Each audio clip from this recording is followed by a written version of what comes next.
Otep Mbote Amos Djambo à vous tous, mes très chers frères et mes très chères sœurs noirs, Kamitou, Mélanoderme. Avant de commencer, je voudrais d'abord vous remercier à vous tous de me suivre encore pour ce podcast channel. Je sais que ce n'est pas évident, donc n'hésitez pas à liker, à partager massivement la podcast channel. Aujourd'hui, nous allons continuer la lecture sur Masque blanc et peau noire de Frantz Fanon. J'espère que vous avez apprécié la première partie. Et aujourd'hui, nous allons donc passer au premier chapitre qui s'appelle Le noir et le langage. Effectivement, je ferai toujours le format d'à peu près 1 heure parce que je ne veux pas que notre podcast channel dure. Et comme j'ai dit précédemment, je préfère qu'on gagne beaucoup de temps. Le temps, c'est l'argent. Comme ça, on a du temps, on peut avoir de l'énergie pour le travail de demain, etc. Donc, merci à vous tous pour liker et partager notre travail. C'est très important ce travail parce que ça vous sert à vous, ça me sert à moi, ça me sert aux personnes réelles à qui je parle. C'est nécessaire aussi de rencontrer les gens dans la réalité, de parler avec eux. Ça me permet aussi de configurer davantage l'optique et mes hypothèses et je vous remercie par rapport à cela. Aussi, ma voix est un peu tangente, je voudrais dire. Donc, si par moment, vous avez du mal à m'écouter, comme dans certains de mes podcasts, vous avez remarqué qu'il y a des moments où vous m'écoutez, ça donne l'impression que je suis en train de suffoquer. Effectivement, j'ai quelques petits problèmes à la gorge ces derniers temps, donc essayez de comprendre un peu quand je vais essayer de vous parler. Merci beaucoup, je vous remercie d'avance. Le noir et le langage. J'ouvre les guillemets. Nous attachons une importance fondamentale au phénomène du langage.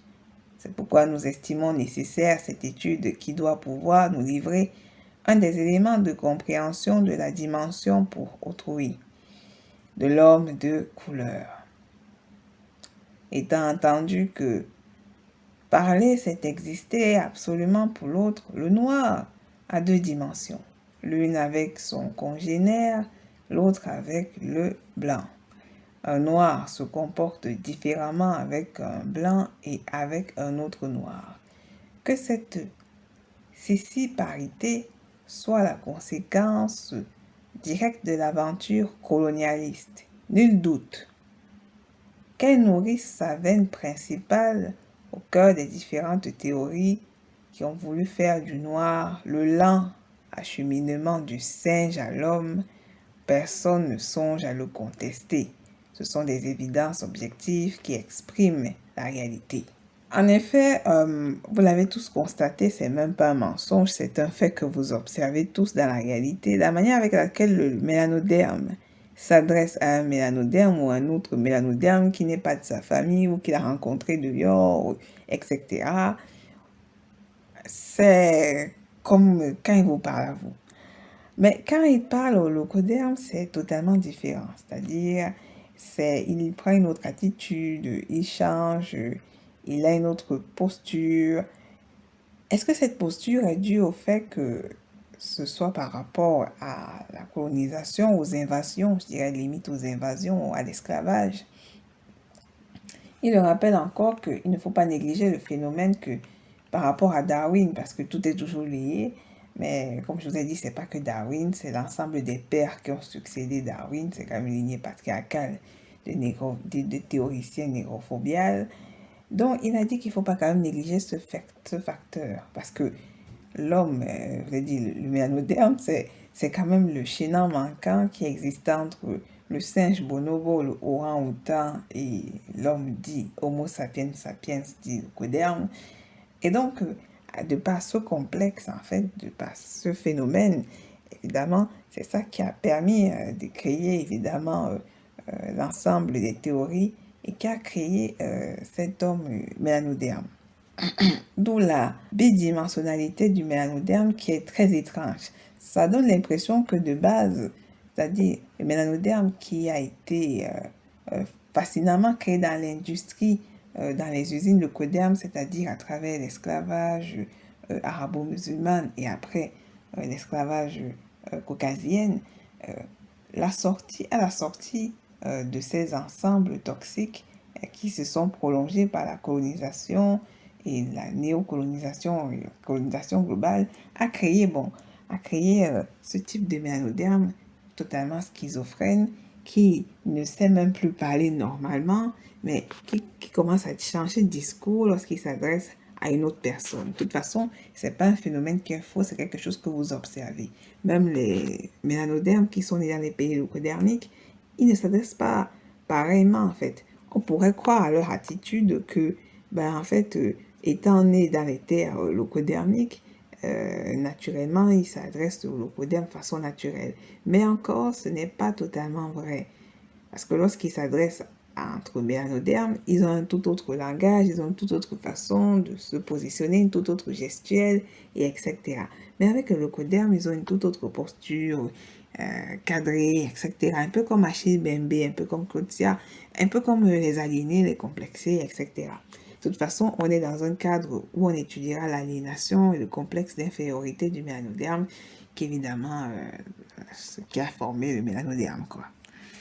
Vous allez peut-être me dire avant, attends, dans la dernière séance podcast sur France Fanon, tu nous as dit qu'il est métissé.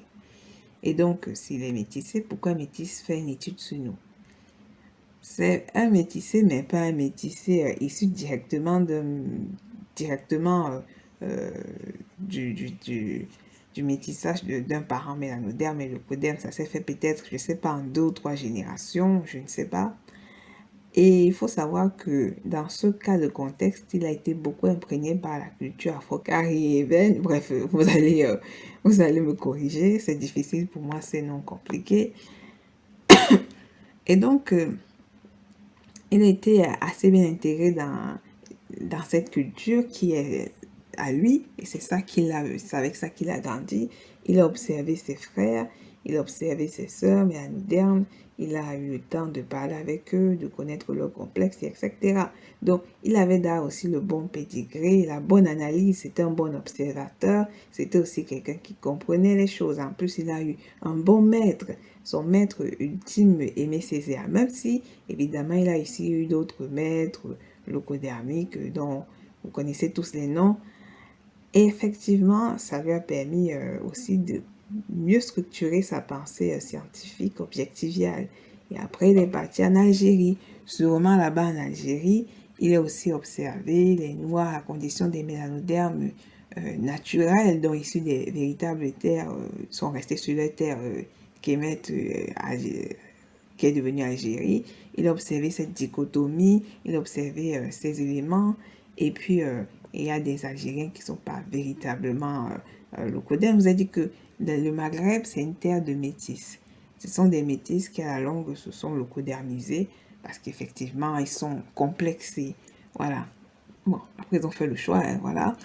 Et il a observé tout cela. N'oublions pas qu'il a aussi connu, je crois qu'il a connu Cheikh Anta Diop. Il a eu le temps de parler avec lui. Il a eu le temps de parler avec Cheikh Anta Diop qui lui a aussi expliqué ce qu'il observait, ce qu'il voyait.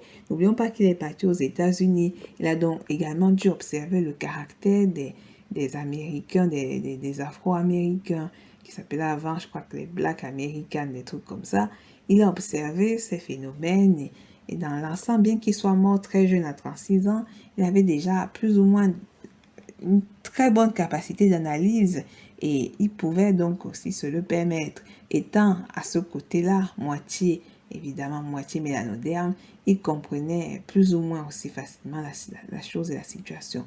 Bien qu'évidemment, il a décidé de continuer à leucodermiser sa descendance. Voilà.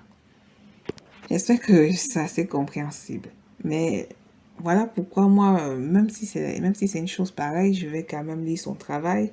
C'est comme J.R. Rowling, qui était le président du Ghana, c'était un métis. Mais on va pas se mentir qu'il avait compris comment est-ce qu'il fallait faire la chose. Il s'était imprégné des combats, des luttes de nos pères, de nos mères, et il avait compris la situation. J'ai envie de dire, il y a des moments où vous allez peut-être toujours passer votre temps vous plaindre des enfants moitié leucoderme, mais il faut dire quelque chose, quand il y a des gens comme François Fanon qui fait du travail acharné de qualité, moi je pense qu'il faut encourager ce type de travail et je le remercie d'avoir même sorti une telle thèse. Et bien qu'effectivement, il a dit qu'on a le droit d'avoir tort sur certains points, donc moi aussi, il y a eu des moments dans ce texte où j'étais en tort, mais on va pas se mentir, dans la globalité, j'adore son travail. Voilà. C'est aussi, je vous l'ai dit dans le précédent podcast, aussi une recherche par rapport à lui-même, par rapport à son complexe. Pourquoi en tant qu'enfant métissé, donc issu de peut-être 2 ou 3 générations métisses ou une génération, pourquoi n'a-t-il pas décidé aussi de continuer la vision de rester dans la génération métissée? Pourquoi a-t-il décidé, lui, d'aller aussi blanchir sa descendance, c'est-à-dire de finalement sortir son contexte de métissé? Pourquoi n'a-t-il pas décidé de noircir sa descendance? Donc, probablement aussi, c'était une manière à lui aussi de répondre à ce questionnement. Et puis, vous l'avez compris, il était beaucoup dans les mouvements arc-en-ciel et tout. Donc, c'est ça qui est très intéressant, c'est que le mélanoderme est donc un schizophrène, c'est un sérieux malade mental. Je vous ai dit que le mélanoderme, il est réellement malade. Il y a le leucovirus et tout, et que le leucoderme, c'est le leucoderme, c'est-à-dire, c'est vraiment le leucoderme. Personnellement, souvent, je n'ai rien à dire, même concernant le leucoderme, à part que ce sont des tueurs, des psychopathes. Vous savez, je dis la même chose toujours sur le leucoderme. Par moment, il n'y a rien à dire. Mais sur le mélanoderme, j'ai beaucoup de choses à dire parce que le cas du mélanoderme, je pense comme François Fanon, c'est le cas le plus intéressant de la Terre. C'est-à-dire, c'est un cas extraordinaire. On va continuer. Mais quand on a rendu compte de cette situation, quand on l'a comprise, on tient que la tâche est terminée. Comment ne pas réentendre alors, dégringolant les marches de l'histoire, cette voix, j'ouvre les guillemets. Il ne s'agit plus de connaître le monde, mais de le transformer. Il est effroyablement question de cela dans notre vie. Je ferme les guillemets. Parler, c'est être à même d'employer une certaine syntaxe, posséder la morphologie de tel ou tel langage, mais c'est surtout assumer une culture, supporter le poids d'une civilisation. La situation n'étant pas à sens unique, l'exposé doit s'en ressentir. On voudra bien nous accorder certains points qui, pour inacceptables qu'ils puissent paraître au début, seront trouvés dans les faits le critère de leur exactitude. Le problème que nous envisageons dans ce chapitre est le suivant. 2 points. Le noir antillais sera d'autant plus blanc, c'est-à-dire se rapprochant d'autant plus du véritable homme qu'il aura fait sienne la langue française. Il parlait de francophile, un truc comme ça. Je vais un peu m'arrêter parce que je me rappelle tout d'un coup que François Fanon a dit que c'est vrai, il va s'intéresser au cas du noir antillais. Mais moi, j'ai envie de dire que c'est aussi un rappel pour ceux qui aimeraient se dire que ça ne m'intéresse, ce texte ne me parle pas particulièrement parce que il parle que des noirs antillais, ça n'a rien à voir avec nous. Non, non, non, non, bien au contraire. Il faut savoir que ce texte rapproche autant plus le noir, qu'il soit des Antilles, qu'il soit des Amériques, qu'il soit d'Océanie, qu'il soit d'Asie, qu'il soit de Kamakatiopa. Il faut comprendre que tout ça, en fait, ça nous regroupe. Je vous ai dit que le noir qui se trouve à gauche et à droite, bizarrement, agit comme le noir qui est là-bas en Chine, etc. C'est pour dire que les mélanodermes se comportent presque tous de la même façon. Même François Fanon, il a des gestes aliénants, en fait. Évidemment, je ne l'ai pas connu, mais c'est sûr qu'il en avait. Étant moitié mélanoderme, il y a des gestes, pour lui, moitié aliénants, j'ai envie de dire. Excusez de toujours dire moitié, mais comme c'est moitié-moitié, c'est moitié aliénant, j'ai envie de dire. Voilà. Continuons, c'était juste pour ce rappel, mais je vais quand même rappeler la phrase. La situation n'étant pas à sens unique, l'exposé doit s'en ressentir.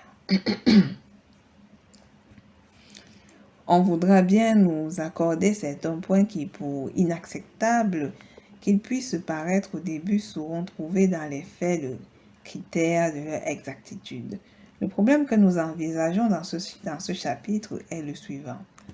Le noir antillais sera d'autant plus blanc, c'est-à-dire se rapprochera d'autant plus du véritable homme qu'il aurait fait sienne la langue française. Nous n'ignorons pas que c'est là une des attitudes de l'homme en face de l'être. Un homme qui possède le langage possède par contre le monde exprimé et impliqué par ce langage. on voit où nous voulons en venir. Il y a dans la possession du langage une extraordinaire puissance. Paul Valéry le savait, qui faisait du langage. Donc, il a dit quelque chose qui est très intéressant. Il a dit que le noir antillais sera d'autant plus blanc, c'est-à-dire se rapprochera d'autant plus du véritable homme. D'après un de mes oncles martiniquais, il a dit qu'en Martinique, par exemple aux Antilles, et même d'après les petites observations de mes camarades que j'ai pu observer qui viennent des Antilles, c'est vrai que les Antillais, ils ont un complexe. C'est-à-dire, dans leur manière d'être, ils se sentent réellement inférieurs. C'est-à-dire, bon, français pour ceux qui ne comprennent pas. Ils se sentent véritablement inférieurs et pensent que, évidemment, ils font partie de la législation, de l'administration. Ils pensent qu'ils font partie de la société inférienne. Évidemment, ce n'est pas fait du hasard parce que la politique inférienne est une politique, je crois, assimilationniste et intégrationniste. Donc, du coup, elle fait croire et miroiter des choses bizarres aux gens qu'ils sont dans la société française, ils sont français, etc. Et donc, ce qui amène le noir antillais à croire qu'il est autant plus supérieur que le noir africain, ou peut-être, bon, il voit limite à son égal le noir américain. Et c'est probablement ça qui a aussi été à l'objet de la fissure entre le noir des Antilles et celui de l'Afrique et peut-être même des Amériques. Dans la conception où la France ayant menti et ayant créé des miroitages dans leur esprit, leur a donc fait croire qu'ils faisaient partie dont ils étaient citoyens du monde et que quand on les regardait, on voyait limite des Français, alors que c'était faux. Mais bizarrement, ça fonctionne toujours même de nos jours parce que beaucoup continuent de le croire. Et donc, ils épousent la langue française de telle sorte que quand ils parlent, on croirait véritablement qu'ils sont français et puis veulent aussi bizarrement nous le faire de plus en plus comprendre. Où est-ce que je veux dire? Donc, le Dieu dans la chair égaré. Dans un ouvrage en préparation, nous nous proposons d'étudier ce phénomène. Pour l'instant, nous voudrions montrer pourquoi le noir antillais, quel qu'il soit, a toujours à se situer en face du langage. Davantage, nous élargissons le secteur de notre description et par-delà, les Antillais, nous visons tout homme colonisé.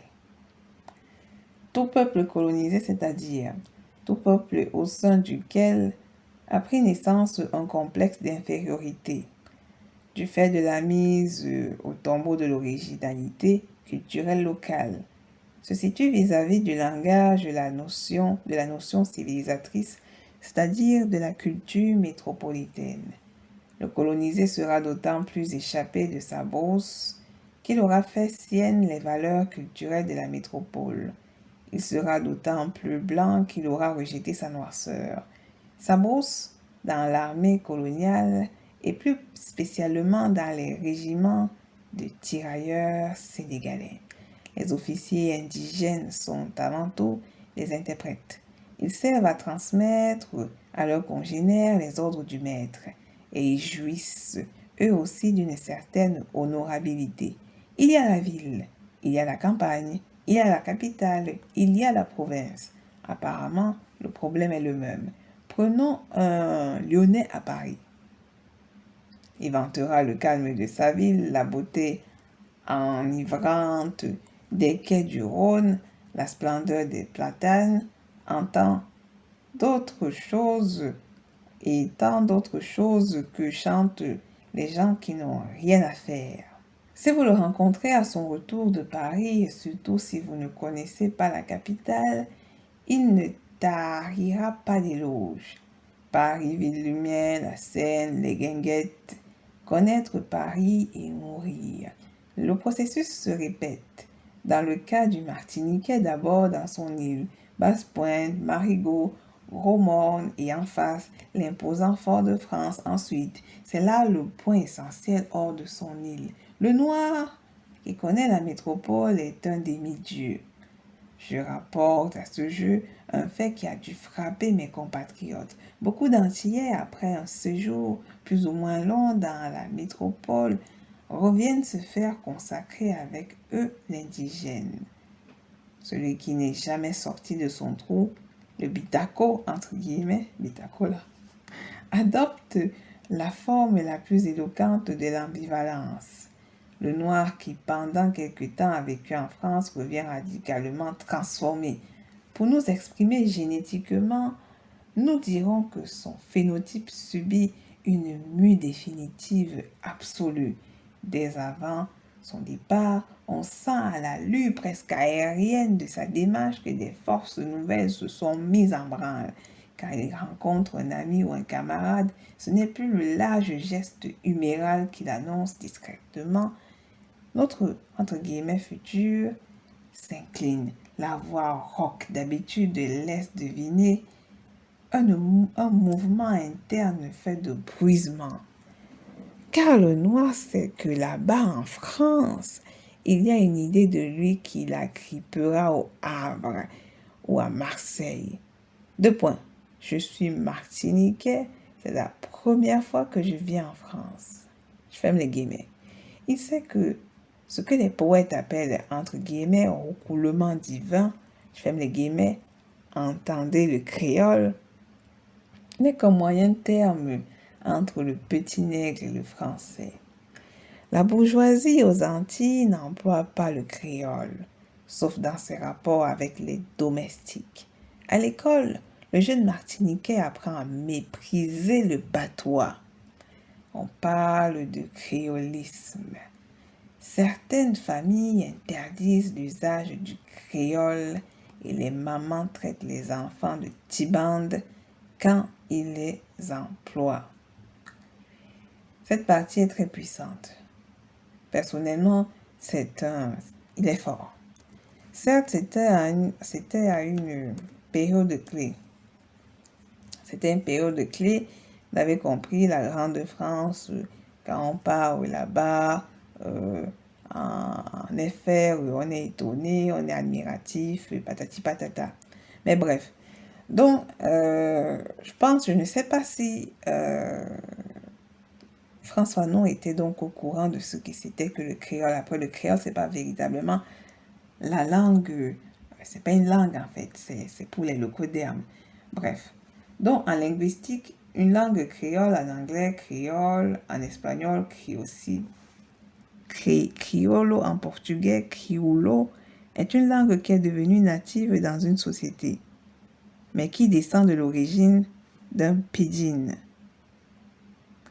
c'est-à-dire une langue véhiculaire simplifiée créée sur le vocabulaire et certaines structures d'une langue de base généralement européenne. Un créole est une langue aussi complexe et aussi riche que n'importe quelle langue native. Bon, pas forcément. Le créole, pour ceux qui ne le savent pas, et c'est pour ça que je me demande si réellement si Frantz Fanon le savait, c'est une personne qui est de race blanche, dont le coderme, d'ascendance européenne, originaire des plus anciennes colonies d'outre-mer. Planteur créole, population créole, un créole et une créole.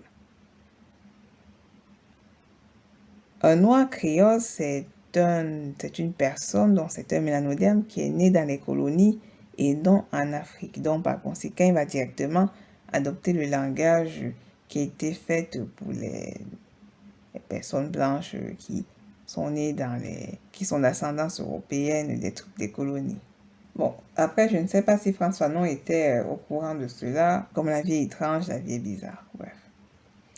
Donc, il nous parle ici d'un certain comportement du noir, notamment du martiniquais, moi je vais quand même globaliser, du mélanoderme, lorsqu'il parle dans les contrées locodermiques. Après, ce qui a été intéressant, c'est l'exemple qu'il a pris pour le Lyonnais, qui évidemment, quand il doit décrire sa ville, comparé à Paris, va raconter évidemment tout le fantasme, toute la beauté de son monde, pareillement avec, etc. Donc, ce qui montre quand même que évidemment, ce qui est intéressant quand il parle, c'est que lorsque le Lyonnais qui est parti à Paris reviendra à Lyon, de toute façon, oui, il va vanter Paris, il va vanter la Tour Eiffel, etc., mais il va rester le Lyonnais tel qu'il est. Bon, après, ça dépend, il y a des gens, je ne connais pas trop des Éphériens, mais par exemple, peut-être qu'il y a des Éphériens, quand ils quittent leur bourse, par exemple, après, ils partent à Paris, ils deviennent bizarres, ils changent. Après, quand ils reviennent à la bourse, ils viennent avec un nouveau type de comportement et ils viennent avec un comportement parisien assez bizarre que les gens de la campagne française diront, mais qu'est-ce que c'est que ça? Et évidemment, l'autre dira, mais tu connais rien, t'es pas développé, t'es toujours là, tu vis dans ta campagne. Donc, en fait, la personne, comme elle vit dans un cocon campagnard, elle va croire que la campagne, parce que c'est que des vastes étendues de terres agricoles, elle va penser qu'il n'y a rien, c'est paumé et tout. Et quand elle part à Paris, les tours, les boulevards, les, les places, etc., avec des petits trucs en or là et des petits trucs volés de la période coloniale, elle va penser que, notamment la jeune fille, parce que, bon, le jeune garçon, c'est pas, mais la jeune fille, elle va s'imaginer plein de choses dans la tête et donc, il va naître en elle un dédain exceptionnel par rapport à son lieu d'origine qui est la campagne française. Et donc, le Martiniquais ou le Lantillais, lorsqu'il a fini de se pavaner partout, à gauche, à droite, en effet, il voit les tours, il voit les machins, il voit les jolis locodèmes avec les cheveux qui bougent à gauche, à droite. On chante, il fait les guinguettes, il visite les machins, il entre dans les cafés, etc., les terrasses cafés, les machins, les balades au bord de la Seine, etc. Il se sent flatté et quand il revient chez lui, il a l'impression pour lui d'être un demi-dieu parce que tout change en lui, le climat fait un peu qu'il a un peu bruni, etc. Et donc, il va se permettre maintenant de commencer à devenir ce que toute personne qui est sous influence dominatrice culturelle devient. On va continuer la lecture. Le point, j'ouvre les guillemets. C'est sur la petite chanson du Martiniquais. Ma mère voulant un fils, mémorandum. Si votre leçon d'histoire n'est pas sûre, vous n'irez pas à la messe dimanche avec vos effets de dimanche. Cet enfant sera la honte de notre nom. Cet enfant sera notre nom de Dieu. Taisez-vous. Vous ai-je dit qu'il fallait parler français? Le français de France, le français du français, le français français. Et puis, ce n'est pas quelque chose qui ne se limite qu'aux Martiniquais et qu'aux Antilles. Vous savez que même dans les terres africaines, le complexe est le même. Par exemple, on interdit aux familles dans les écoles kamitou de parler ses propres langues parce que il faut adopter la langue du locoderme qui est civilisée, la langue du locoderme qui est la meilleure. Vous savez, le locoderme, c'est l'être suprême, donc il faut parler comme lui, il faut être bien comme lui, patati patata, bon, etc. C'est vrai que ce phénomène, on ne l'observe pas que sur Kamakachupa, on l'observe également en Inde. Pour ceux qui voient par moments les séries hindoues, c'est vrai que ce sont des séries négrophobes, c'est la vérité. À un moment, ils parlent anglais. C'est bizarre, ils parlent anglais. Au Japon, ils américanisent, ils anglophonisent certains mots. La Corée du Sud, c'est terrible. C'est pour ça que je reste sous mon analyse que la Corée du Sud va se perdre.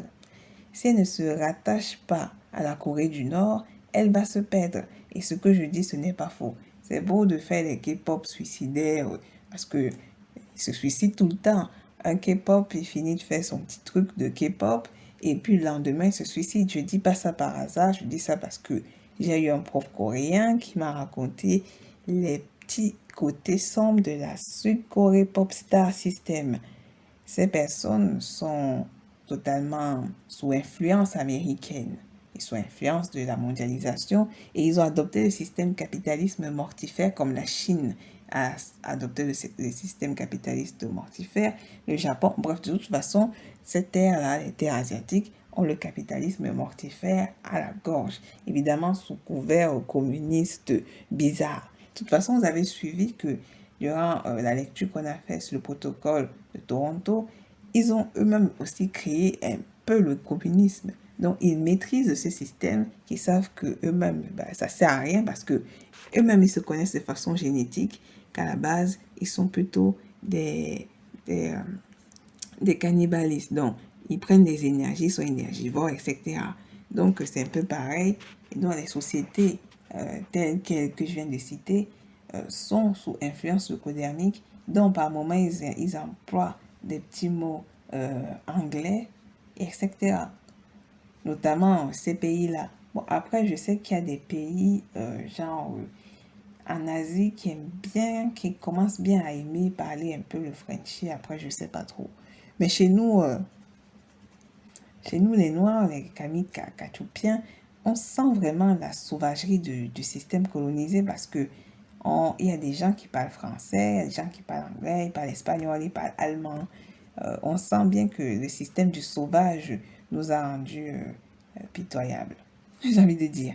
Mais c'est vrai que il y a plus ou moins certains, on regagne des sources, mais pour le moment, c'est terrible parce que effectivement, beaucoup de nos frères, de nos sœurs parlent évidemment la langue du locoderme. Comme moi, aujourd'hui, je suis obligée de vous parler en français pour que vous me compreniez. C'est terrible. J'aurais aimé que ça se passe autrement. Je continue la lecture.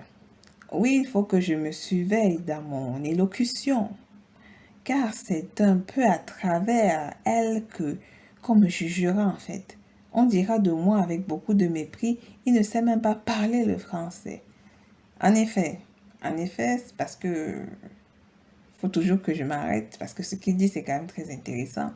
Vous savez, que vous soyez chez vous ou effectivement, si vous ne parlez pas très bien le français, les gens vont se moquer de vous. Évidemment, c'est le geste aliénant, c'est le geste du colonisé, etc. Vous remarquez même souvent dans ma podcast channel, je ne sais même pas souvent quoi dire, en effet rien, parce que euh, c'est pas ma langue, du coup, je sais pas trop souvent quoi dire. Et j'invente un effet que même moi, aucun effet rien pourra reprendre. Voilà, mais bref. Ce que je voudrais vous dire, c'est que c'est important aussi pour les aliénés de travailler leur élocution. Pourquoi? Parce qu'ils ont constaté quelque chose et ça vient du malaise qu'ils ont ressenti durant leur périple dans les terres locodermiques. En effet, il y a quelque chose que vous allez observer pour ceux qui sont partis dans les sociétés locodermiques, c'est que quand vous parlez, hein, surtout celui qui sort de son pays, hein, il va essayer de parler français, genre bonjour madame, je veux le pain, machin. Le FRien, il va dire quoi? Je comprends pas ce que tu es en train de dire. Parce qu'en effet, vivant dans son accent FRien, donc il ne comprendra pas directement ce que le noir est en train de dire. Mais si le noir commence à changer de ton et qu'il commence à prendre le ton locodermique, alors il va commencer à comprendre. Du coup, les aliénés, souvent, vous savez, ils wattisent. Vous savez ce que c'est que wattiser? Non, wattiser, c'est-à-dire, c'est parler un peu comme le locoderme. Cela me rappelle une histoire dans mon pays. Il y avait un homme qui était venu avec une Allemande. Il travaillait dans le tourisme. Et donc, il voulait sortir des trucs, des petites pamphlets comme ça. Et en fait, ce monsieur, il parlait à l'allemande et après il nous parlait à nous, mais il wattisait en allemand. Je sais pas. C'est que d'habitude on connaît le wattisage à la française, mais là c'était le wattisage à l'allemand. J'étais complètement estomaquée parce que je me suis dit, mais vraiment, on tombe des nues à chaque instant. Et ça aussi, c'est une conséquence de ce système sauvage de la colonisation à titre mortifère et à la culturation massive des peuples colonisés. Dans un groupe de jeunes antillais, on continue la lecture, celui qui s'exprime bien, qui possède la maîtrise de la langue, est excessivement craint. Il faut faire attention à lui, c'est un quasi blanc. En France, on dit parler comme un livre. En Martinique, parler comme un blanc. Le noir entrant en France va réagir comme le mythe du Martiniquais qui mange les airs. Il va s'en saisir et véritablement entrera en conflit ouvert avec lui. Il s'appliquera non seulement à rouler les airs, mais à les hurler.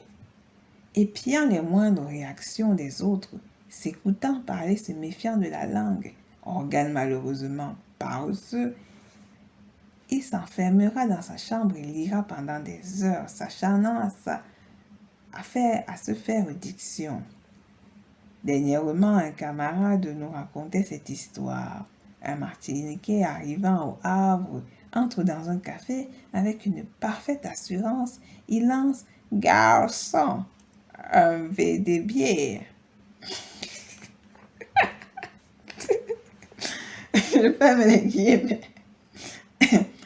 Nous assistons là à une véritable intoxication, soucieux de ne pas répondre à l'image du nègre mangeant les airs. Il en avait une bonne provision, mais il n'a pas su répartir son effort. Il y a un phénomène psychologique qui consiste à croire en une ouverture du monde dans la mesure où les frontières se brisent. Le noir prisonnier dans son île, perdu dans une atmosphère sans le moindre débouché, ressent comme une trouée d'air cet appel de l'Europe. Parce que, il faut le dire, Césaire fut magnanime dans son cahier d'un retour au pays natal. Cette ville, Fort-de-France, est véritablement plate et échouée. Là-bas, au flanc de ce soleil, entre guillemets, cette ville plate étalée trébuchait de son bon sens inerte et soufflé sous son fardeau géométrique de croix éternellement recommençante, indocile à son sort, muette, contrariée, de toute façon incapable de croire selon le sus de cette terre embrassée, rognée, réduite en rupture de faune et de flore. Je ferme les guillemets. La description qu'en donne Césaire n'est nullement poétique. On comprend alors que le noir a l'annonce de son entrée en France, comme on dit de quelqu'un qui fait son, entre guillemets, entrée dans le monde, citoyen du monde. Je jubile et décide de changer. D'ailleurs, il n'y a pas thématisation. Il change de structure indépendamment de toute démarche réflexive. Il existe aux États-Unis un centre dirigé par Pierce and Williamson. C'est le centre de Peckham. Les auteurs ont trouvé qu'il y avait chez les gens mariés un remaniement biochimique. Et paraît-il, il aurait décelé la présence de certaines hormones chez l'époux d'une femme gestante. Il serait aussi intéressant, il s'en trouvera d'ailleurs pour le faire, de rechercher les bouleversements humoraux des Noirs à leur arrivée en France, ou simplement d'étudier par des tests les modifications de leur psychisme avant le départ et un mois après leur installation en effet en France. Il y a un drame dans ce qu'il est convenu d'appeler les sciences de l'homme. Doit-on postuler une réalité humaine type et en décrire les modalités psychiques, ne tenant compte que des imperfections concrètes et toujours de nouvelles formes de l'homme? Quand nous disons qu'à partir de 29 ans, l'homme ne peut plus aimer, qu'il lui faut attendre 49 ans pour que réapparaisse son affectivité, nous sentons le sol se dérober. On ne s'en sortira qu'à la condition expresse de bien poser le problème, car toutes ces découvertes, toutes ces recherches ne tendent qu'à une seule chose: faire admettre à l'homme qu'il n'est rien, absolument rien, et qu'il faut en finir avec ce narcissisme selon lequel il s'imagine différent des autres animaux. Il y a là ni plus ni moins capitulation de l'homme. À tout prendre, je saisis mon narcissisme en plein main et je repousse l'abjection de ceux qui veulent faire de l'homme une mécanique. Si le débat ne peut pas s'ouvrir sur le plan philosophique, c'est-à-dire de l'exigence fondamentale de la réalité humaine, je consens à l'amener sur celui de la psychanalyse, c'est-à-dire des ratés, entre guillemets, au sens où l'on dit qu'un auteur a des ratés. Le noir qui entre en France change parce que, pour lui, la métropole représente le tabernacle. je dirais le sacré Saint-Homme. Il change non seulement parce que c'est de là que lui sont venus Montesquieu, Rousseau et Voltaire, et parce que c'est de là que lui viennent les médecins, les chefs de service, les innombrables petits potentats. Depuis le sergent-chef, entre guillemets, 15 ans de service, jusqu'aux gendarmes originaires de panissière, il y a une sorte d'envoûtement à distance. Et celui qui part dans une semaine à destination de la métropole crée autour de lui un cercle magique où les mots Paris, Marseille, la Sorbonne, Pigalle représentent les clés de voûte. Il part et l'amputation de son être disparaît à mesure que le profil du paquebot se précise. Il lit sa puissance, sa mutation dans les yeux de ceux qui l'ont accompagné. Adieu Madras, adieu foulard. Ferme les guillemets. C'est triste, mais c'est vrai. Vous savez, les mélanodermes qui savent qu'ils vont voyager, ils go to the other side of the world. Bref, dans le western world, évidemment. Ils ont une autre... c'est-à-dire, il y a quelque chose dans leur esprit qui est en train de commencer à se créer. Des imaginaires, des fantasmes. Le fait qu'ils vont enfin découvrir le peuple, le pays du monde dans lequel, évidemment, la réussite, la puissance, la beauté est pour lui le symbole même de l'être magnifique qu'est le leucoderme. Vous allez comprendre le lien avec l'être magnifique du leucoderme. Parce que c'est là-bas que se situent les grands hommes. C'est là-bas que se situe, évidemment, le pays, et pas que le pays, mais c'est là-bas où se trouve, évidemment, la voie du succès. C'est là-bas où se trouvent les véritables penseurs. C'est là-bas où on évolue. C'est là-bas où on fait des choses vraies. Pas dans sa pauvre petite île des Antilles, où évidemment il ne pourra aspirer à rien que rester là dans son île et continuer à tourner, à faire des petites danses afro-caribéennes. Évidemment, cette pensée, c'est une pensée issue du complexe. C'est une pensée issue du fait de perdre toujours la perte culturelle. On va revenir sur les mêmes notions, la perte culturelle, la perte, le non-apprentissage de qui est-ce qu'on est, le non-apprentissage de notre histoire, de notre culture, de nos langues, nous fait de plus en plus raccrocher à un univers qui n'est même pas semblable du nôtre et un univers que lorsqu'on va aller le rencontrer, lorsqu'on va être en contact avec lui, va nous rejeter instinctivement. Parce qu'évidemment, cet univers-là et notre univers, c'est pas la même chose. Nous vivons dans le fantasme du leucoderme, mais le leucoderme vit dans sa réalité. Et c'est ça la différence, en fait. Et c'est ça le problème. Le problème, c'est que, ayant menti dans l'éducation du mélanoderme, le mélanoderme veut donc aller dans un monde où on ne veut pas de lui.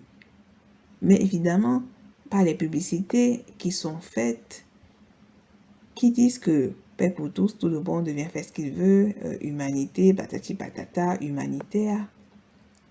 Alors il pense que s'il va là-bas, alors il va retrouver la même chose que les publicités leucodermiques ont présentées. Et comme évidemment, dans les sociétés mélanodermes, on prime beaucoup sur les télévisions occidentales, en majorité.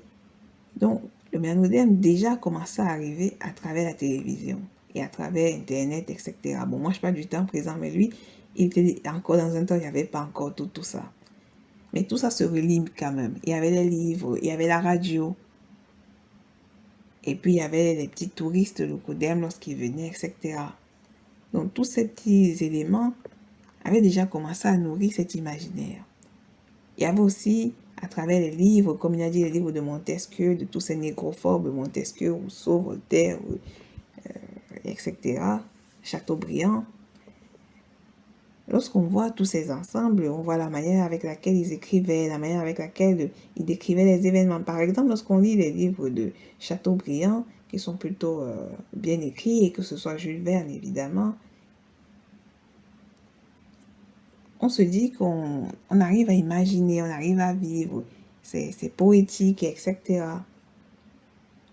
Et donc, on veut découvrir ce monde où il y a ces grands auteurs, ces personnes poétiques.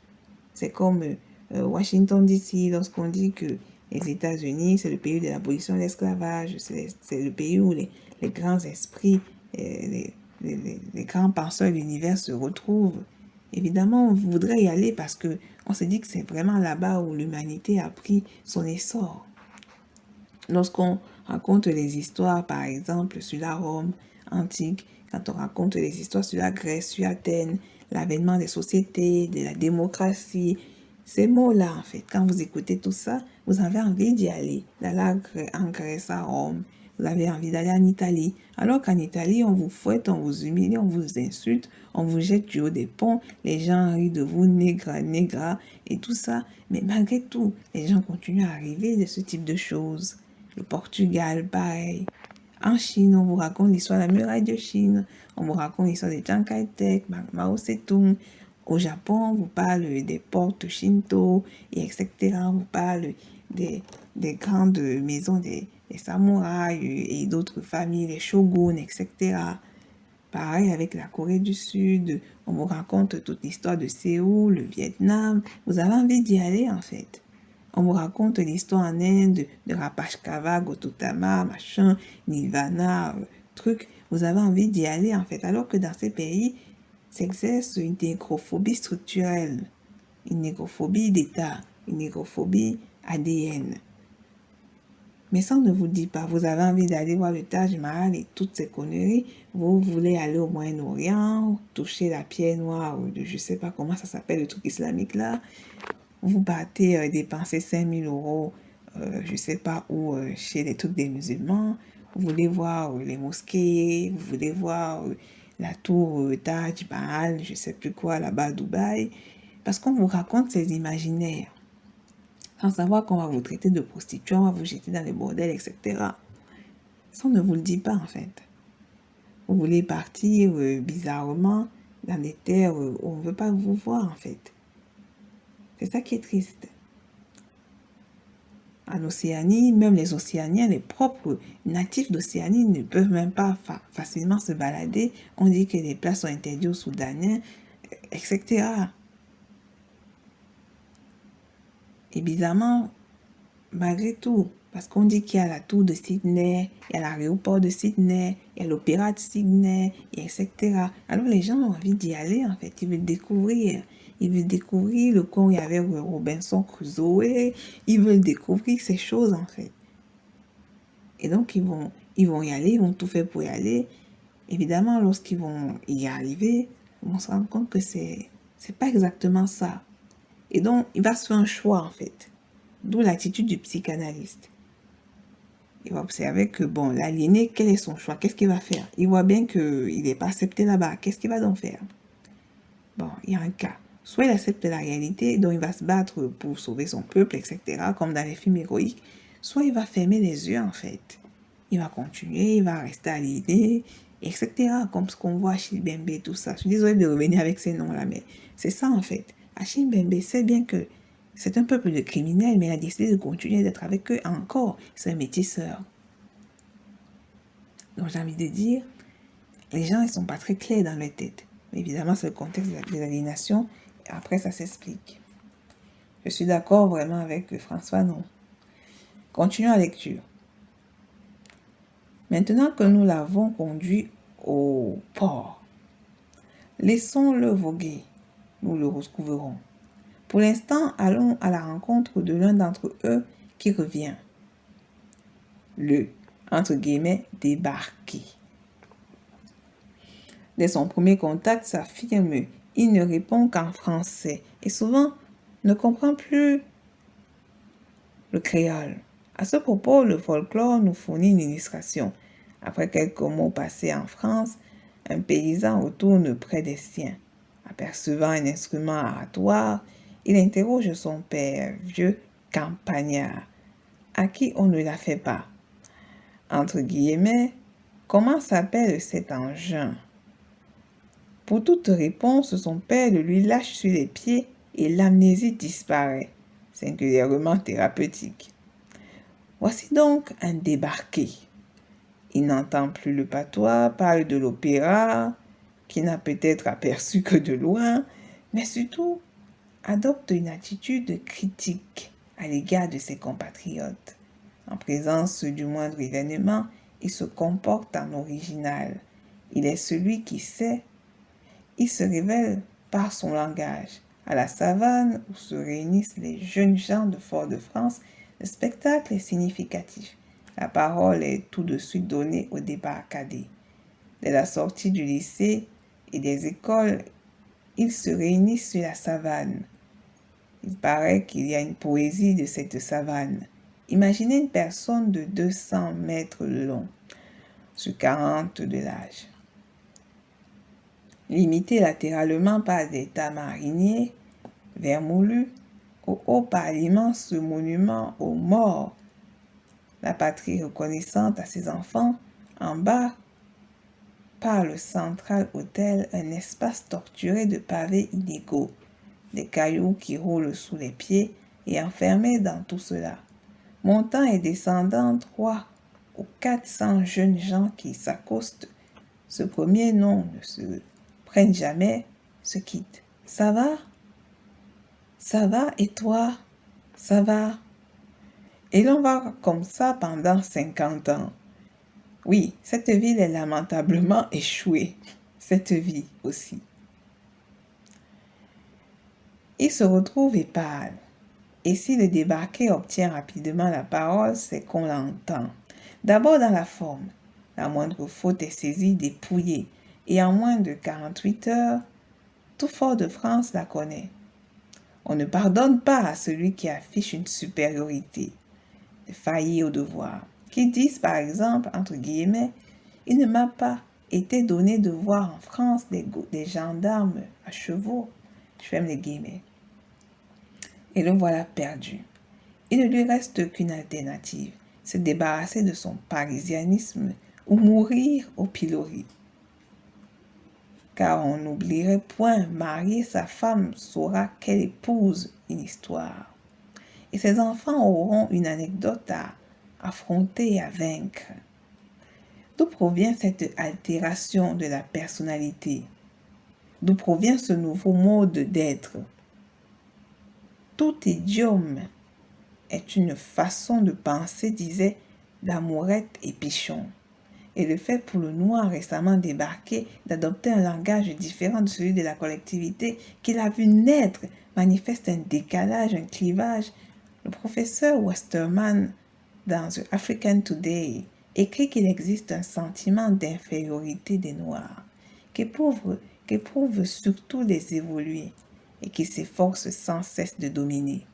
La manière employée pour cela, ajoute-t-il, est souvent naïve, entre guillemets, porter des vêtements européens ou des guenilles, à la dernière mode, adopter des choses dont l'Européen fait usage, ses formes extérieures de civilité, fleurir le langage indigène d'expressions européennes, user des phrases empoulées en parlant ou en écrivant dans une langue européenne, tout cela est mis en œuvre pour tenter de parvenir à un sentiment d'égalité avec l'Européen et son mode d'existence. Je ferme les guillemets. Nous voudrions nous référant à d'autres travaux et à nos observations personnelles. Essayez de montrer pourquoi le noir se situe de façon caractéristique en face du langage européen.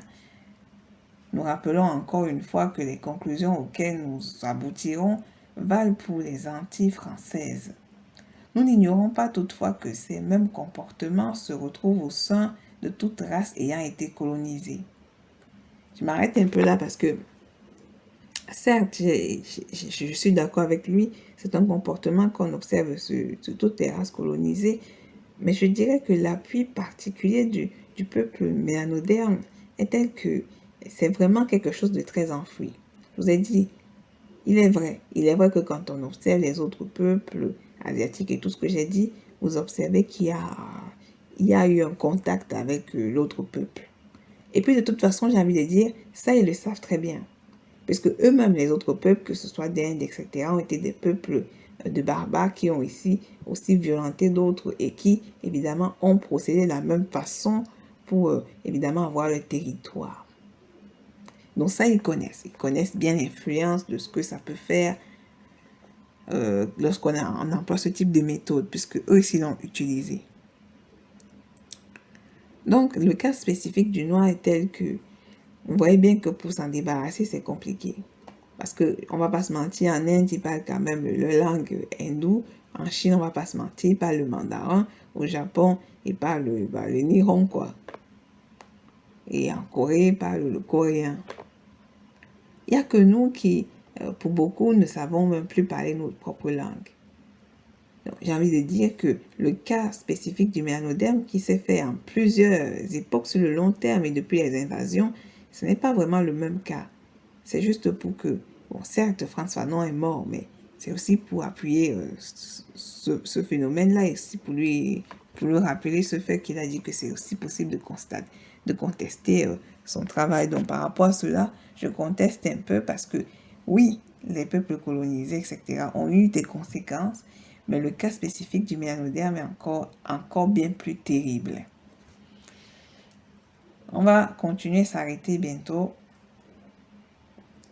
sur le prochain paragraphe. Nous avons connu et malheureusement nous connaissons encore des camarades originaires du Dahomey ou du Congo qui se disent antillais. Nous avons connu et nous connaissons encore des antillais qui se vexent quand on les soupçonne d'être sénégalais. C'est que l'antillais est plus évolué, entre guillemets, que le noir d'Afrique. Entendez qu'il est plus près du blanc et cette différence existe non seulement dans la rue et sur les boulevards, mais aussi dans les administrations, dans l'armée. Tout entier ayant fait son service militaire dans un régiment de tirailleurs connaît cette bouleversante situation. D'un côté, les Européens, vieilles colonies ou originaires, de l'autre, les tirailleurs. Il nous souvient de certains jours où, en pleine action, la question se trouva posée, anéantie, à un nid de mitrailleuses. Par 3 fois, les Sénégalais furent lancés, par 3 fois, ils furent rejetés. Alors, l'un de leur demanda pourquoi les Toubabs n'y allaient pas. Dans ces moments-là, on arrive à ne plus savoir qui l'on est, Toubab ou indigène.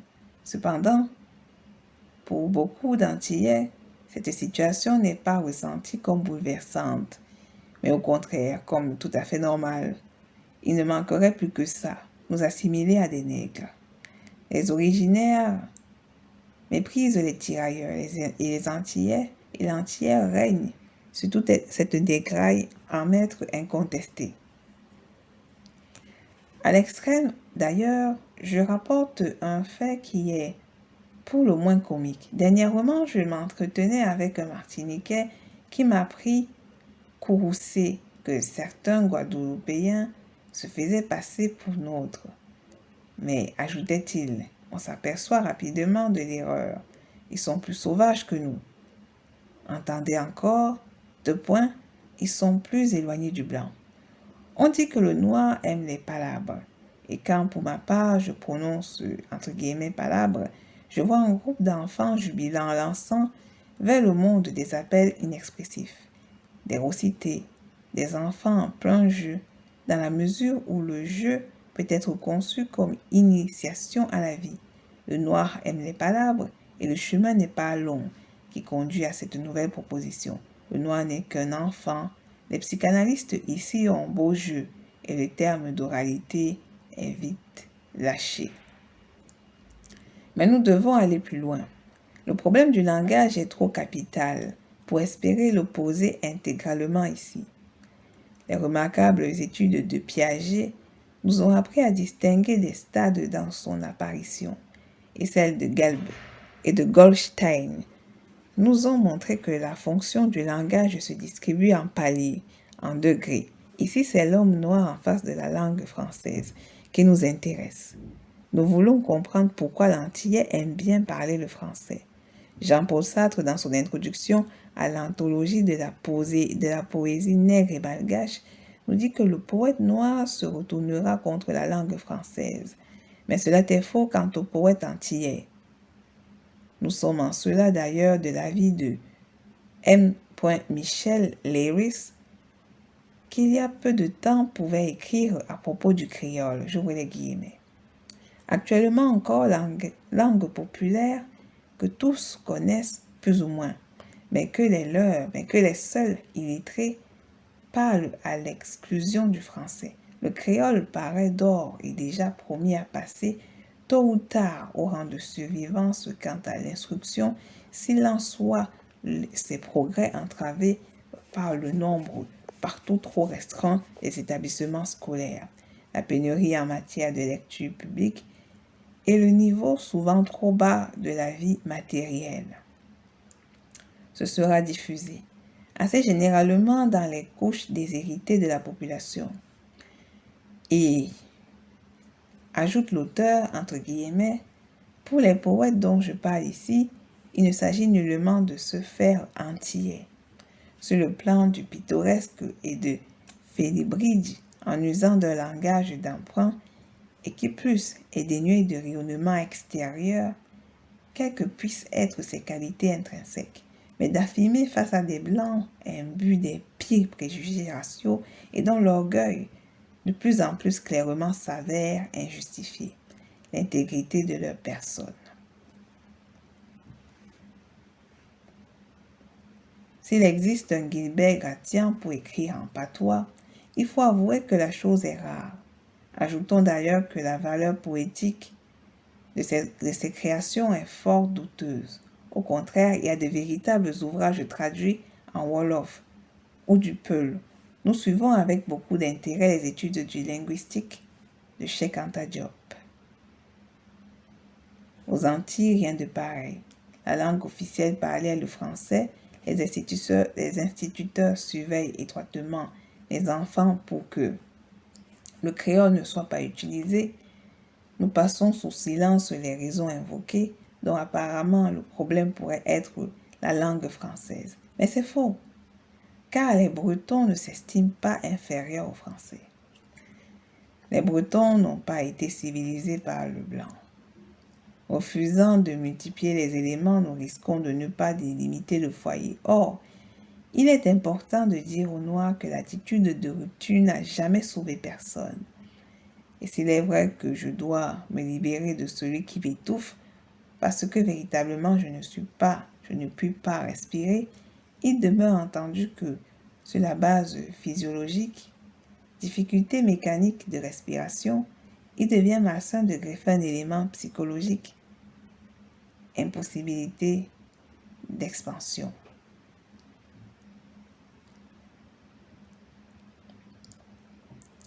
Qu'est-ce à dire? Tout simplement ceci. Lorsqu'un Antillais licencié en philosophie déclare ne pas présenter l'agrégation alléguant sa couleur, je dis que la philosophie n'a jamais sauvé personne. Quand un autre s'acharne à me prouver que les Noirs sont aussi intelligents que les Blancs, je dis l'intelligence non plus n'a jamais sauvé personne. Et cela est vrai. Car si c'est au nom de l'intelligence et de la philosophie que l'on proclame l'égalité des hommes, c'est en leur nom aussi que l'on décide de leur extermination. Je m'arrête ici. C'est assez fort ce que décrit et ce dont parle évidemment Frantz Fanon. Et c'est puissant. C'est vrai que l'Antillais d'Antilles se sent d'autant plus supérieur, comme j'ai dit au départ, que l'Africain, le Noir d'Afrique. Parce qu'il est plus proche du leucoderme. Il se sent plus proche du leucoderme. Après, il y a l'administration et puis beaucoup de choses. Il y a des différences qui se sentent. Donc, par conséquent, il se sent encore plus proche du maître. Alors que le Noir d'Afrique, il est assez éloigné. Bien que les leucodermes y vont pour piller et s'accaparer des terres, etc., il y a quand même une distance.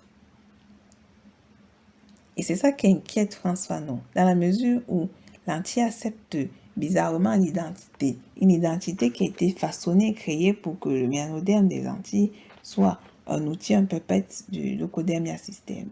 Ce qui est terrible, c'est que beaucoup, à cette époque, à son époque, et probablement toujours à cette époque actuelle, continuent à adhérer à ce système et à continuer à croire en cette glorieuse et belle France, qui est en fait un pauvre État de pilleurs, de voleurs, de barbares, de parasites, qui évidemment, pour se créer une belle histoire, a décidé de changer l'esprit des autres, dans les peuples colonisés. Il a décidé de transformer l'esprit de ces peuples, les transformer en des choses qui n'ont aucune logique et qui vont essayer vainement de courir sans tête vers un maître dont ils ne connaissent réellement l'identité, à part qu'il est leucoderme. Et c'est ça qui est malheureux.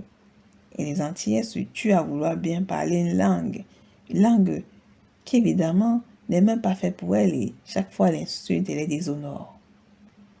C'est vrai que le mélanoderme est plus proche de facilement s'éloigner.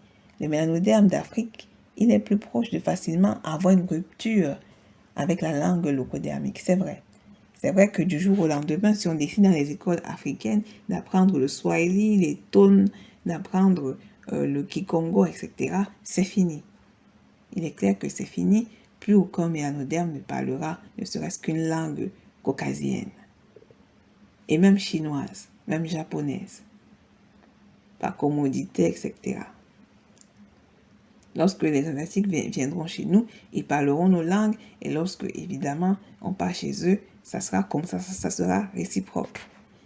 Mais dans l'appareillage, dans l'industrie où a été façonné l'antillais, il est difficile pour lui de sortir de cela puisqu'il est emprisonné dans la créolisation.